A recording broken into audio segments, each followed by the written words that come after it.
Welcome back, friends. Chicago Bears podcast. This is Victor coming at you. Please hit that like and subscribe button if you like the content that I am about to deliver or I've been delivering for the last few weeks since the beginning of the season. This channel is for Bears fans, sports fans, Chicago fans, and I give a lot of passion to what I'm doing. Obviously, I love the Bears. I love football. And right now we are going through some rough stuff with this team.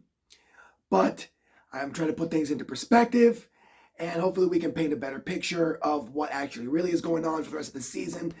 And maybe, I've had some time to think about this. There was the big election. There was a lot going on. And so I decided to let this time pass through and get back to football, talking about the Bears. So with that being said, there's been a lot of drama with the Bears. There's enough drama with the Chicago Bears for 3 soap operas since the beginning of the Hail Mary. That's where it all just. First, there was the Hail Mary, bungle, and it's been nothing but drama that entire week. And then you have that kind of drama of a loss, and then you lose again. It just, when you write stories like this, in life, we write our own story. And sometimes as a collective, we write our own story. And so right now, the Bears story is not looking good these last couple of weeks. Now, tomorrow, New England Patriots are coming to Chicago. Their O-line, it's beat up, really bad. They have the worst, even though you would think probably following this team that we have the worst O-line in the NFL. It is actually the Patriots. Rough. This Drake May quarterback for Patriots, he's pretty good. He's got a bad team. He's on a bad team. They're all banged up, missing players, don't have quality players. But Drake May is if he's a prospective future star. He's got talent. He's in the NFL. He's dancing around, making things happen, making 2 pancakes out of 1 egg and a spoon of sugar, dash of flour. He's really pretty incredible. But most likely, we will win. Now, this win, it doesn't have to be a crazy prediction. It is a prediction video, but this is a prediction video with a caveat. Win or lose, and friends, with the amount of miscommunication, you can have, I've been on many teams in the restaurant world where there's talent in the room, but bad leadership or bad chemistry amongst good talent. Bartender to waiter, they hate each other. Leadership doesn't know how to squash the problem. Chaos erupts. Same kind of thing happens in football or basketball or any professional sports with coaches and then players. Same thing in the restaurant business. Now, when you're talking the Bears, it's hit a peak. Last year wasn't as dramatical. We were pushing for Justin Fields, wins and losses, a lot of quarterback talk. Defense looked better overall, uphill under Eberflus's direction. Excuse me. Sorry for the dry voice. But the issue is that this win doesn't really mean much based on the absolutely ultra challenging schedule we have for the next 9 weeks, 8 weeks, 8 more weeks. It's going to be brutal. We face our division 3 games in a row, I believe starting with the Green Bay Packers. And then the Vikings and the Lions. I don't see us winning really, possibly, any more games for the rest of the season. Most likely, we will go on a long stretch. Now, there may be this insane upset. I could see the Vikings or the Green Bay dropping a game.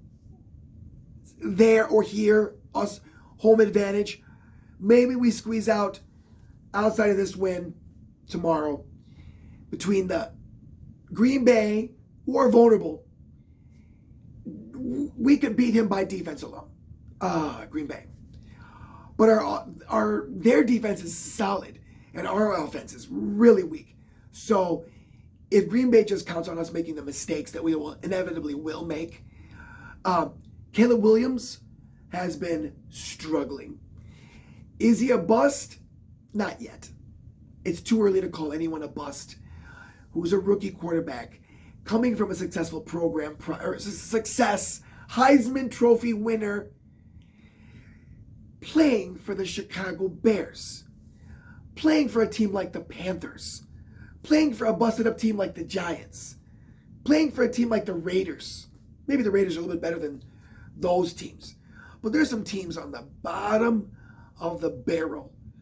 The Titans right now are unjust. If the Jets didn't have Aaron Rodgers, how do you think Caleb Williams would be playing over there with the Jets? Minus Devontae Adams. Just take Devontae Adams out of the way, because that's the only reason why he's there at the Jets. There'll be so many teams where Caleb Williams would not be successful. Now, the Commanders have a rookie quarterback with a better coaching system and a better overall team around him, just overall. The defense is more cohesive. The offense is more cohesive. They're on the same page. And Jane Daniels is showing better. Jane Daniels is showing better accuracy. His accuracy is destroying Caleb Williams. I believe it's 70%, 71, where Caleb's sitting somewhere around 49. Not good. Some of it is his fault. Some of it is he's out of rhythm when you're terrified that you're going to get pancaked by a terrible O-line. So what we have here, folks, is a situation where this win is going to make a lot of people overly excited. Except this season. This is not negative. This is positive. Except this season, I hate to say this over and over again. It is what it is. Excuse me. That if we win tomorrow's game and then just go on this losing, I've already accepted it, this losing streak, which I really strongly believe we will. I don't know what will happen at the end of it. Or we start getting better at the tail end. This is another scenario that I believe will happen. We start looking better and we beat Green Bay or the Vikings at the end of the year when it doesn't matter. When we're already way out of the playoffs. That could happen. And people are going to get so excited. Oh, we beat Green Bay. We beat Vikings. Okay. At the tail end of the year when it doesn't matter. Okay. Whatever makes people happy, really. And this is not to take away anyone's happiness. This is a Bears podcast. But this is what the Bears is right now. They're in chaos. There's a lot of drama going on. DJ Moore looks like he may be traded. He is beefing with Caleb Williams like no other. There was a fight a few days ago in the locker room. The word is from players themselves out of their own mouths that words have been spoken with no feelings, which is a good thing. No feelings spared. No feelings spared. Nobody worrying about what's being said. I'm sure I wish to be a fly on the wall to hear the anger and frustration, because you can see it on everyone's faces. You can see it on DJ Moore's face. You can see it on Caleb Williams' face. He looks ultra frustrated. And if he doesn't get things going against the Patriots, we're already in Titanic mode. I've said this. This ship is sunk for the season. Based on what I've seen, this does not look good. It's very clear that the games that have been won were against poor, broken teams. Not good teams. The teams that are halfway decent to above, we don't stand a chance. I mean, watch what Arizona did to us and the Commanders and how they just turned our offense off and our defense into Swiss cheese. Just Swiss cheese. Right through. How they did it. Better coached. I don't believe in these coaches. I think they're terrible.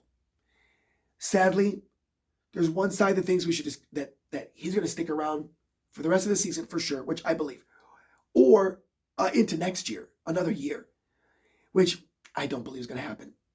If he goes on the streak and just loses the rest of the season, it's the same. I mean, you could have just kept Justin Fields.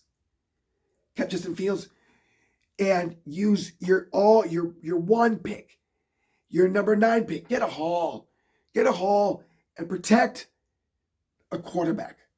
But you were so sure of this generational quarterback without an O-line to protect your generational quarterback. It's the equivalent of, you got this generational quarterback, they say.